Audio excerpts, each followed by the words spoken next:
নমস্কার বন্ধুরা, job updates and নিউজের পক্ষ থেকে তোমাদের সকলকে জানাই স্বাগত। তো বন্ধুরা, আজকে কথা বলবো তোমাদের পশ্চিমবঙ্গ সরকারের পক্ষ থেকে বের হওয়া সম্পূর্ণ একটি নতুন আপডেট নিয়ে তোমাদের সাথে কথা বলবো, যেখানে তোমরা দেখতে পাবে পশ্চিমবঙ্গ মিউনিসিপাল সার্ভিস কমিশনের পক্ষ থেকে মানে WBMSর পক্ষ থেকে সম্পূর্ণ একটি নতুন বিজ্ঞপ্তি জারি হয়েছে 13 তারিখে, মানে 13/6/2025 তারিখে নোটিফিকেশন জারি হয়েছে। একদম নতুন একটি নোটিফিকেশন, যেখানে রাজ্যের কিন্তু সমস্ত জেলা থেকেই, মনে করো 23 জেলার যে কোনো জেলা, মানে 23 জেলার যে কোনো প্রান্ত থেকেই তোমরা ছেলে হোক কিংবা মেয়ে প্রত্যেকেই অ্যাপ্লিকেশন করতে পারবে, এবং অ্যাপ্লিকেশন করতে কাউকে কোনো রকমের ফিস দিতে হবে না। তো খুবই ভালো সুযোগ রয়েছে। বিভিন্ন পৌরসভার পক্ষ থেকে বের হওয়া একটি নতুন বিজ্ঞপ্তি নিয়ে আজকে আলোচনা করতে চলেছি, যেখানে তোমাদের অ্যাপ্লিকেশন প্রসেস সহ কি পোস্টে কোথায় নিয়োগ করা হচ্ছে সম্পূর্ণ A to Z বিস্তারিত আলোচনা শুরু করব ভিডিওর মাধ্যমে। কিন্তু বিস্তারিত তো অবশ্যই শেয়ার করব। সবকিছু শেয়ার করার আগে তোমাদের প্রত্যেকের কাছে আমি একটাই রিকোয়েস্ট জানাবো, যে যারা এখনো আমাদের এই চ্যানেলটিকে সাবস্ক্রাইব করোনি তারা ঝটপট চ্যানেলটিকে সাবস্ক্রাইব করে পাশে থাকা বেল আইকনটি ক্লিক করে দাও, যাতে করে পরবর্তী সমস্ত ইনফরমেশন পেয়ে যেতে পারো। তো চলো বন্ধুরা, দেরি করব না, এবার অফিসিয়াল নোটিশ নিয়ে ডাইরেক্ট বিস্তারিত আলোচনা তোমাদের সাথে শুরু করব। তো কোন কোন জেলা থেকে অ্যাপ্লিকেশন করা যাবে সেটা একবার দেখে নাও। আলিপুরদুয়ার রয়েছে, বাঁকুড়া রয়েছে, বীরভূম ডিস্ট্রিক্ট রয়েছে, এর পাশাপাশি কোচবিহার, দক্ষিণ দিনাজপুরও রয়েছে, দার্জিলিং, হুগলি ডিস্ট্রিক্ট রয়েছে, হাওড়া, জলপাইগুড়ি, ঝাড়গ্রাম ডিস্ট্রিক্ট, সাথে তোমাদের কালিম্পং, কলকাতা, মালদা ডিস্ট্রিক্ট, দেন মুর্শিদাবাদ, নদিয়া রয়েছে, নর্থ 24 পরগনা রয়েছে, পশ্চিম বর্ধমান রয়েছে, পশ্চিম মেদিনীপুর রয়েছে, পূর্ব বর্ধমান রয়েছে, পূর্ব মেদিনীপুর, পুরুলিয়া, সাউথ 24 পরগনা রয়েছে এবং উত্তর দিনাজপুর রয়েছে। তো সমস্ত জেলার প্রার্থীরাই কিন্তু এক্ষেত্রে অ্যাপ্লিকেশন করতে পারছো, সেটা ছেলে হোক কিংবা মেয়ে। পৌরসভা বা পঞ্চায়েত যে কোনো এলাকায় থেকে হোক না কেন, তোমরা কিন্তু অ্যাপ্লিকেশন করতে পারবে। তো দেখো, এখানে তোমাদের মেল আইডি এবং কন্ট্যাক্ট নাম্বার দেওয়া রয়েছে, এবং অ্যাডভার্টাইজমেন্টের নাম্বারটাও দেখো এখানে তোমাদের 1/2025, এবং মোবাইল নাম্বার রয়েছে, মেল আইডি রয়েছে। যদি তোমাদের কোনো রকম কোয়ারিজ থাকে, যাদের মনে হয় যে ফলস এবং ফেক ইনফরমেশন, তাহলে কিন্তু অবশ্যই নিজেরা একবার যাচাই করে নিতে পারো। এবার দেখো এখানে কি কি বলা রয়েছে যে লাস্ট ডেটের বিষয়। তো last date for registration for online application process, সেটা তোমাকে কমপ্লিট করতে হবে 8/7/2025, অর্থাৎ অ্যাপ্লিকেশন করতে হলে তোমাদেরকে অনলাইন অ্যাপ্লিকেশন করতে হবে, এবং অনলাইন অ্যাপ্লিকেশন করার জন্য এদের যে নির্দিষ্ট অফিসিয়াল ওয়েবসাইট রয়েছে সেখানে গিয়ে অনলাইন অ্যাপ্লিকেশন করতে হবে।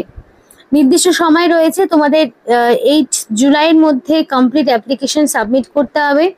আর সব থেকে বড় বিষয়, এখানে কিন্তু কোনো রকম এডিট উইন্ডো নেই, সুতরাং যদি তোমাদের কোনো রকম ভুল ত্রুটি কিছু ঘটে থাকে, কারেকশনের কোনো স্কোপ পাবে না। 8/7/2025 মধ্যে তোমাকে কমপ্লিটলি অ্যাপ্লিকেশন সাবমিট করতে হবে, 8 জুলাই।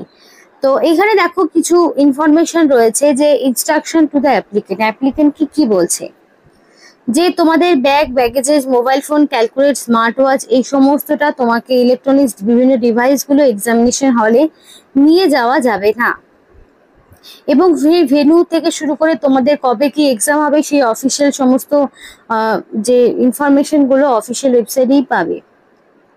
এবং submission of more than one application for one particular post is strictly prohibited. একটি পার্টিকুলার পোস্টের জন্য তুমি যদি একাধিকবার অ্যাপ্লিকেশন করো, তাহলেও সেই অ্যাপ্লিকেশন ক্যান্সেল হয়ে যাবে, এবং মোর দেন অ্যাপ্লিকেশন করলেও তোমার অ্যাপ্লিকেশন ক্যান্সেল হবে, সেটা ছেলে হোক কিংবা মেয়ে। এবং পরিষ্কার বলা রয়েছে যে অ্যাপ্লিকেশন করার সময় অবশ্যই প্রার্থীকে ভ্যালিড মেল আইডি এবং ফোন নাম্বার দিয়ে অনলাইন অ্যাপ্লিকেশন করতে হবে, যাতে করে সিলেকশন প্রসেসের অল ইনফরমেশন তুমি সময় মতো পেয়ে যেতে পারো। এবং ভেন্যু আর ডেট অফ অনলাইন এক্সামিনেশন এবং তোমাদের roll number will be intimate through the admit card. তো অ্যাডমিট কার্ডের মাধ্যমে তোমরা সবকিছু আপডেট পাবে, এবং ভেন্যু, এক্সামিনেশনের ডেট, রোল নাম্বার সবটাই অফিসিয়াল ওয়েবসাইটে অ্যাডমিট কার্ডের মাধ্যমে ডাউনলোড করতে পারবে। দেন বলা রয়েছে if any candidate remains absent in at any stage of this recruitment process his অথবা her candidates will be cancel. তো এটা তো স্বাভাবিক বিষয়। তো এবং অ্যাপ্লিকেশন করার সময় অবশ্যই তোমাদের এক্সামিনেশনের টাইমে অবশ্যই একটা কমপক্ষে যে কোনো একটি অরিজিনাল ফটো আইডেন্টিটি প্রুফ, যেমন ধরো আধার কার্ড হতে পারে, ভোটার আইডি হতে পারে, ড্রাইভিং লাইসেন্স হতে পারে, পাসপোর্ট হতে পারে, প্যান কার্ড, ব্যাংক পাসবুক, এগুলোর মধ্যে যে কোনো একটি তোমাকে অরিজিনাল সঙ্গে নিয়ে যেতে হবে, নইলে কিন্তু এক্সামিনেশন সেন্টারে ঢুকতে দেওয়া হবে না। তারপরে এখানে তোমাদের সমস্তটা যেভাবে বলার সবটা বলা রয়েছে। অ্যাপ্লিকেশন করার জন্য তোমাদের www.mscwb.org এই যে অফিসিয়াল ওয়েবসাইট রয়েছে, এই অফিসিয়াল ওয়েবসাইটে অনলাইন অ্যাপ্লিকেশন করতে হবে। তো বন্ধুরা, এটা হলো সেই অফিসিয়াল ওয়েবসাইট, এবং এই অফিসিয়াল ওয়েবসাইটে আসলে তোমরা কিন্তু সমস্ত রকম নোটিফিকেশন গুলো পেয়ে যাবে, এবং অ্যাপ্লিকেশন করতে হলেও তোমাদের কিন্তু এখানে এসেই অনলাইন অ্যাপ্লিকেশন করতে হবে।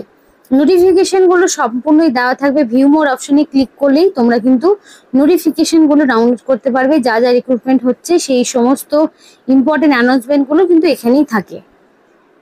তো অ্যাপ্লিকেশন করার জন্য তোমাদের সেই মতো পোস্ট চুজ করে নিতে হবে। তারপরে কি করতে হবে, এখানে তুমি যা যা ইনফরমেশন দিবে সেটা যাতে অবশ্যই মাধ্যমিক বা তার সমতুল্য পরীক্ষায় অ্যাডমিটে যে তোমার নাম বয়স রয়েছে সেটাই কিন্তু দেওয়ার চেষ্টা করবে। তো ফার্স্টেই থাকবে তোমার নাম, তোমার নামের পর এখানে তোমার মোবাইল নাম্বার চাওয়া হয়েছে। তো অ্যাপ্লিকেশন করার ক্ষেত্রে অবশ্যই ভ্যালিড ফোন নাম্বার এবং মেল আইডি দিয়ে অ্যাপ্লিকেশন করবে, যাতে করে সিলেকশন প্রসেসে তুমি অল ইনফরমেশন সঙ্গে পেয়ে যেতে পারো। তো মোবাইল নাম্বার এবং মেল আইডিটা অবশ্যই ভ্যালিড দেওয়ার চেষ্টা করবে। তারপর দেখো প্যান কার্ডের নাম্বার চাওয়া হয়েছে, তো প্যান কার্ড নাম্বারটা দিতে হবে যেহেতু বলা রয়েছে, এবং স্টারও রয়েছে। তেমন অনেক ক্যান্ডিডেট রয়েছে যাদের প্যান কার্ড থাকবে না, সুতরাং তারা কিন্তু এখানে অ্যাপ্লিকেশন করতে পারবে না। প্যান কার্ড থাকলে তবেই কিন্তু এক্ষেত্রে অ্যাপ্লিকেশন করতে পারবে। ডেট অফ বার্থ, তো অ্যাপ্লিকেশন করার ক্ষেত্রে অবশ্যই তোমাকে ভ্যালিড ডেট অফ বার্থ দিতে হবে, যেটা তোমার অ্যাকর্ডিং টু মাধ্যমিক অনুযায়ী রয়েছে। তারপরে দেখো কোন স্টেটের হয়ে তুমি অ্যাপ্লিকেশন করছো, অবশ্যই সেটা ওয়েস্ট বেঙ্গল, কারণ ওয়েস্ট বেঙ্গলের স্থায়ী বাসিন্দা হতে হবে, তবেই তুমি কিন্তু এখানে অ্যাপ্লিকেশন করতে পারবে। তো ওয়েস্ট বেঙ্গল অপশনটি একদম শেষের দিকে পেয়ে যাবে। তারপর তোমার ডিস্ট্রিক্টের নাম চুজ করতে হবে। দেখো তোমার সম্পূর্ণ ডিস্ট্রিক্ট গুলো রয়েছে, দেখো সাউথ 24 পরগনা, মানে নর্থ 24 পরগনা, আলিপুরদুয়ার থেকে শুরু করে বাঁকুড়া রয়েছে, বীরভূম রয়েছে, কোচবিহার রয়েছে, দার্জিলিং, দক্ষিণ দিনাজপুর রয়েছে, উত্তর দিনাজপুর রয়েছে, হুগলি, হাওড়া, জলপাইগুড়ি, ঝাড়গ্রাম, কালিম্পং, কলকাতা, মালদা, মেদিনীপুর ইস্ট, মেদিনীপুর ওয়েস্ট, মুর্শিদাবাদ, নদিয়া এবং পশ্চিম বর্ধমান, পূর্ব বর্ধমান, পুরুলিয়া। তো সমস্ত রকম ডিস্ট্রিক্টের নাম কিন্তু তোমরা এক্ষেত্রে পেয়ে যাচ্ছ। তো আশা করি সেক্ষেত্রে তোমাদের কিন্তু কোনো রকম অসুবিধা হওয়ার কথা না, তোমরা সমস্ত জেলা থেকেই অ্যাপ্লিকেশন করতে পারবে। তো তোমাদের এখানে হাইয়েস্ট কোয়ালিফিকেশনটা অবশ্যই চুজ করতে হবে, যে তোমাদের হাইয়েস্ট কোয়ালিফিকেশন গ্র্যাজুয়েশন না পোস্ট গ্র্যাজুয়েশন, সেই মতো দেবে। এক্সপিরিয়েন্স থাকলে দেবে, না হলে না দেওয়ার কোনো মানে না দিলেও কোনো সমস্যা হবে না। কোন স্টেটের রেসিডেন্ট এবং কোন ডিস্ট্রিক্টের রেসিডেন্ট সেগুলো সম্পূর্ণটা তোমাকে দিতে হবে। তো স্টেট আগে চুজ করবে, তারপরে কোন ডিস্ট্রিক্টের এক্স্যাক্টলি তুমি বাসিন্দা সে সম্পূর্ণ দিতে হবে। দেওয়ার পর এই অ্যাপ্লিকেশন ফর্মটি তোমাকে সাবমিট করতে হবে, একটি ফাইল তোমাকে আপলোড করতে হবে, একটা রিজিউম আপলোড করতে হবে যেখানে তোমার সমস্ত রকম পার্সোনাল ডিটেলস থাকবে। এরপরে কিছু ডকুমেন্টস, যেমন ধরো তোমাদের এইচ প্রুফ হিসাবে কি দিতে হবে, মাধ্যমিকের অ্যাডমিট কার্ড দিতে হবে। অ্যাড্রেস প্রুফ হিসাবে তুমি চাইলে Aadhaar card, voter ID, PAN card এগুলোর মধ্যে যে কোনো একটি। তারপরে ধরো তোমাদের এখানে সমস্ত রকম এডুকেশনাল কোয়ালিফিকেশনের সার্টিফিকেট, রিসেন্ট কালার পাসপোর্ট সাইজের ফটো থেকে শুরু করে ওভারঅল সমস্ত রকম কিন্তু তোমাকে দিতে হবে এই ডকুমেন্টস গুলো। তো এইগুলো আবার যেমন তোমাকে অরিজিনাল সঙ্গে করে নিয়ে যেতে হবে যখন ডকুমেন্ট ভেরিফিকেশন হবে, কিন্তু অ্যাপ্লিকেশনটা প্রপারলি নির্দিষ্ট সময়ের মধ্যে করবে। 8 তারিখ হচ্ছে তোমার অ্যাপ্লিকেশন করার লাস্ট ডেট, এটা কিন্তু পার করবে না। তো তোমাদের এখানে কিন্তু দেখো সাব অ্যাসিস্ট্যান্ট ইঞ্জিনিয়ার সিভিল এই পোস্টে নিয়োগ হচ্ছে, মানে 78টি শূন্যপদ রয়েছে, এবং UR, EWS, PWD, SC, ST, OBC অনুযায়ী আলাদা আলাদা করে ভ্যাকেন্সি রয়েছে। পে লেভেল 12 অনুযায়ী তোমাদের স্যালারি দেওয়া হবে রোপা 2009 অনুযায়ী।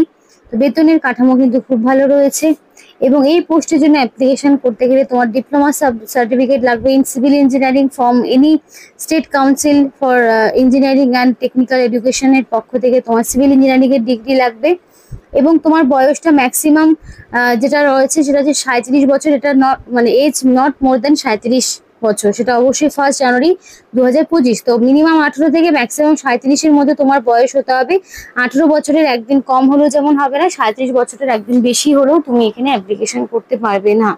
তাই 18 থেকে 37-এর মধ্যে তোমার বয়স চাওয়া হয়েছে। কিছু তোমাদের মানে ছাড় দেওয়া হবে, সেটা হচ্ছে এসসি এসটি ওবিসি যেভাবে ছাড় পায়, যেমন ওবিসিরা 3 বছরের ছাড় পাবে, সুতরাং তারা 18 থেকে আরো 3 যেহেতু তাহলে 40 পর্যন্ত পাচ্ছে ওবিসিরা, এবং এসসি এসটিরা তাহলে 18 থেকে 42 পর্যন্ত অ্যাপ্লিকেশন করতে পারবে। তো এটা যেরকম ছাড় থাকে সেই অনুযায়ী পাবে। এবং অ্যাপ্লিকেশন করতে গেলে তোমাকে একটা ফিজও পেমেন্ট করতে হবে, এবং সেই সম্পূর্ণ ডিটেলস কিন্তু বলা রয়েছে। অ্যাপ্লিকেশন বা প্রসেসিং ফিজের ক্ষেত্রে কত টাকা দিতে হচ্ছে, কি বিষয় সম্পূর্ণটা বলা রয়েছে। 150 টাকা রয়েছে ইডাব্লিউএস ইউ আর ওবিসির জন্য, 150 টাকা। বাকি ক্যাটাগরির জন্য শুধুমাত্র প্রসেসিং ফিজটা লাগবে 50 টাকা, এবং সেটা অবশ্যই নন রিফান্ডেবল। আর যে অফিসিয়াল ওয়েবসাইট সেটা কিন্তু ভিডিও ডেসক্রিপশন বক্সে দিয়ে দেবো, সেখান থেকে তোমরা সম্পূর্ণটা জানতে পারবে। তো এই ছিল আজকে সম্পূর্ণ ভিডিও। ভালো লাগলে অবশ্যই লাইক করো এবং চ্যানেলটিকে সাবস্ক্রাইব করে আমাদের সাপোর্ট করো, আমাদের সাথে থেকো, পাশে থেকো। আর ভিডিওটি সম্পূর্ণ দেখার জন্য তোমাদের সকলকে জানাই অসংখ্য ধন্যবাদ।